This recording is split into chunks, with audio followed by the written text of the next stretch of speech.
Good morning, Andrew. Firstly, thank you very much for joining us on our episodes. And Mantis wouldn't be where it is today if it wasn't for the Wilderness Leadership School, the Wilderness Foundation, and basically our lives together over the last 20 years, which has been amazing to me. And obviously the introduction came through our great mentor and friend, Dr. Ian Player. Well, thank you, Adrian. It's a great pleasure to be doing this with you because, as you say, we've had a journey which actually has been far more than 30 years now. Yeah. And it's been an extraordinary path that we've followed. Adrian, yes, I think that my story begins really when I was 21 years old in Cape Town. I led and initiated a multi-racial group of young leaders to walk along the west coast of South Africa. I just had a great yearning to get black and white people together and use nature as that vehicle.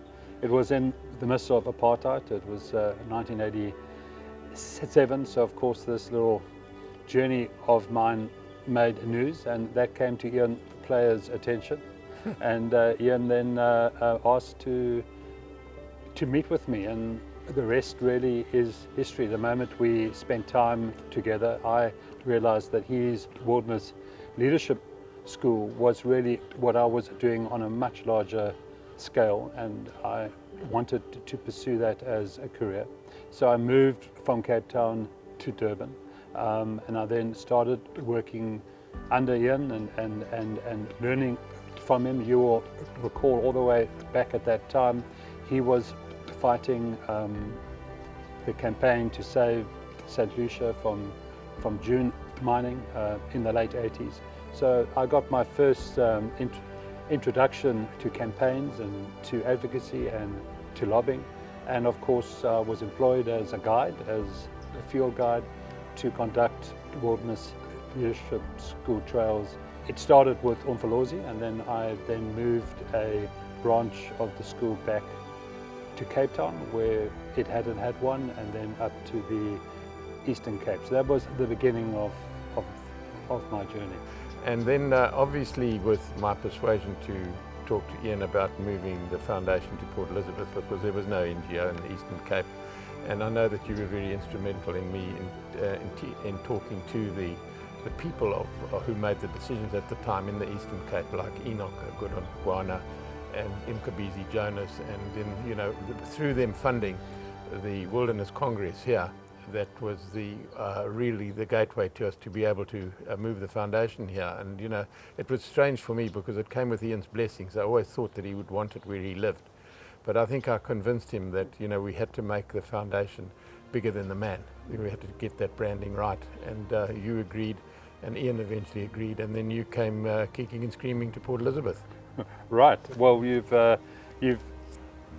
handed the overview of everything, Adrian. But yes, that's exactly how it unfolded. And I think we realized that we were very strong, obviously, with both the Wilderness Leadership School, which dealt with the educational and experiential aspect of Wilderness Foundation, which dealt more with the advocacy and lobbying for protected areas. We were very KwaZulu focused. And Ian brought you on to the board in the 90s, and you came as this voice from the Eastern Cape, and you kept trying to I thought for you, Adrian, quite gently persuade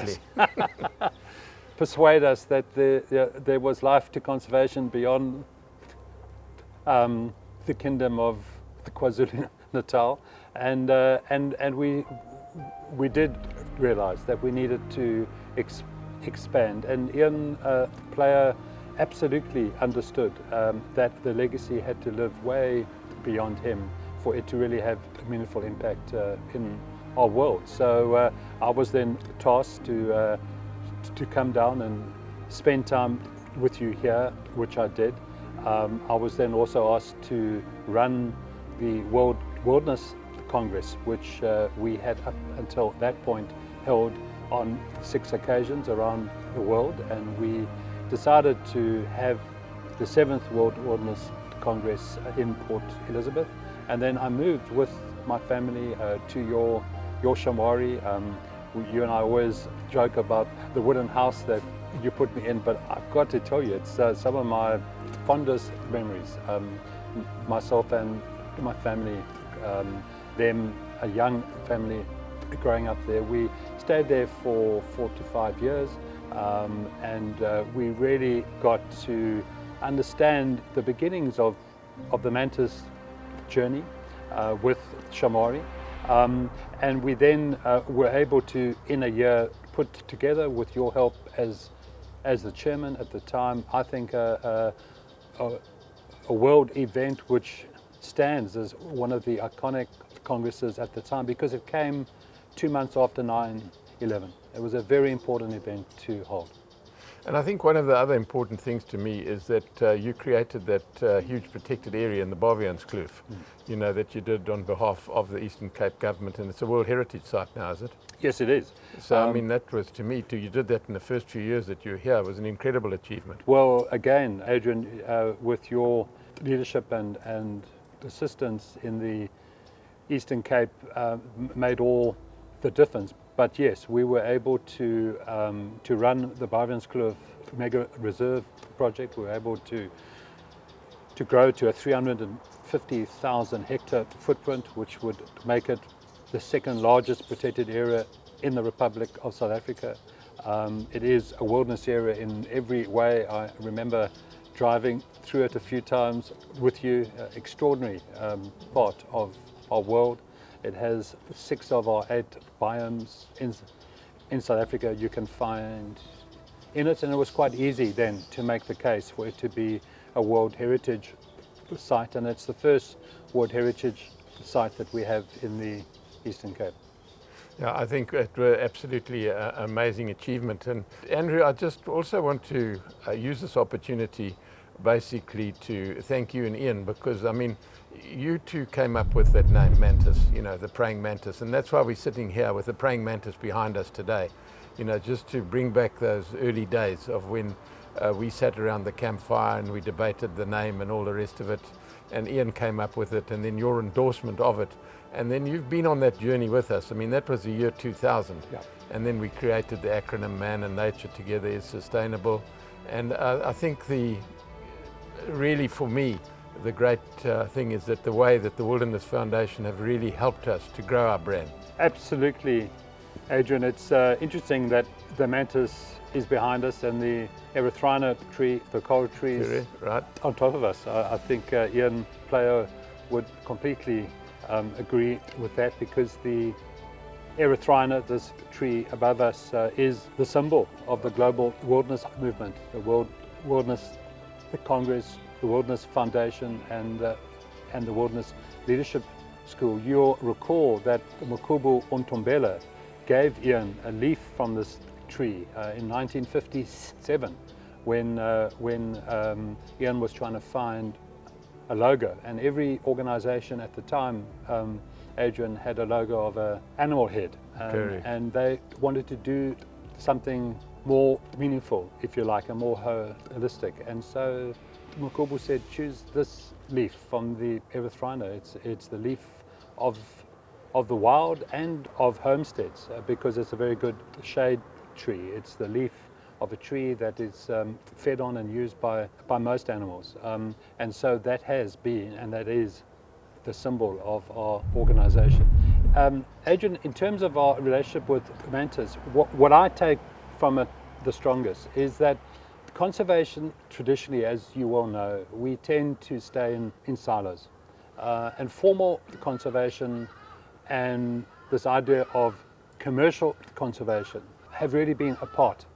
And what the Mantis journey and being part of Mantis and having a strategic partnership, we got to understand in a very fundamental way, as the Wilderness Foundation and by association a much broader conservation community, how commercial conservation works. How do you take wild land that's not part of the formal state, and how do you make it stand on its own? How do you make it viable, not just for wildlife, but viable in terms of an economic entity. Now for us in formal conservation, back in 2000 when you and I started having these discussions, that was largely an alien concept.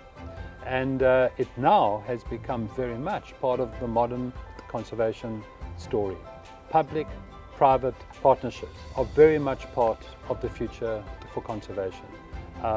Private nature reserves, working with state and public entities for the betterment of the conservation.